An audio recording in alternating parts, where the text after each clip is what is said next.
faithfulness to Jesus draws a response. Even a response from the scribes. The text says that the scribes' response was that they perceived in their heart and began to discuss how Jesus could blaspheme God. Because in their belief, only God could forgive sin. And so here is this man who is trying to take on the authority of God. And so to them, this was blasphemy. So Jesus asked them the question, why are you thinking these things?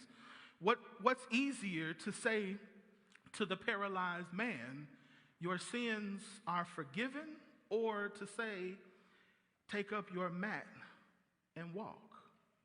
You see, Jesus understood that because the Pharisees and the scribes only believed that God could forgive sin, but he wanted them to know that he was, in the Greek, the Heos to anthropo. He is the Son of Man, that the Son of Man is God.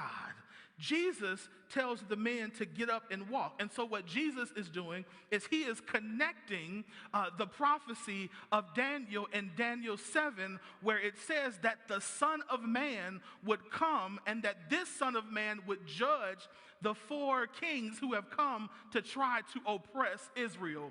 Jesus needed them to understand first that I am God.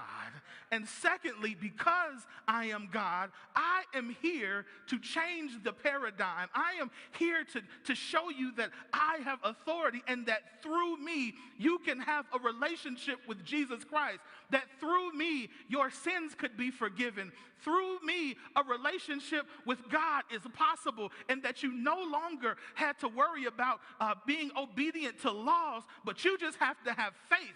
That you just have to believe that I am the way, the truth, and the life. That no man can come to the Father but by me. Jesus was trying to get them to understand who he was. So I'm telling you, don't be surprised when the scribes and the Pharisees begin to mock you. Don't be so surprised when when you begin to declare your faith in Jesus Christ and somebody responds negatively to you. Don't be surprised when you begin to walk in the authority and in the power of Jesus, that your marriage people start acting funny in your house, that your marriage starts to get a little rocky, that your money starts to get funny. That is nothing more than the indication that the enemy knows that you have taken your authority in Jesus Christ, and because you have your authority in Jesus Christ, hell has now dispatched a war against you. So don't be surprised when hell responds to you, but begin to stand on the authority that Christ has given you. Begin to declare that I am not ashamed of the gospel of Jesus Christ, the power of salvation. Begin to declare that greater is in me than he that is in the world. Begin to declare that I am a son of God, and might not appear what I am going to be, but I know that I'm going to be like him. Begin to declare that you might come at me one way, but you will depart from me 7 ways. Begin to declare that the works of the enemy have no authority in my house.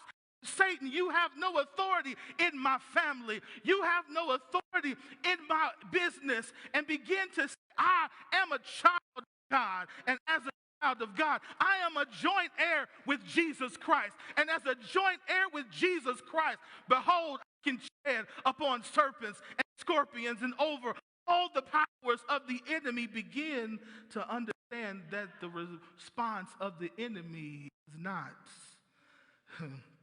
it's not a bad thing. The text says that after this, the man walked out with his mat in his hand.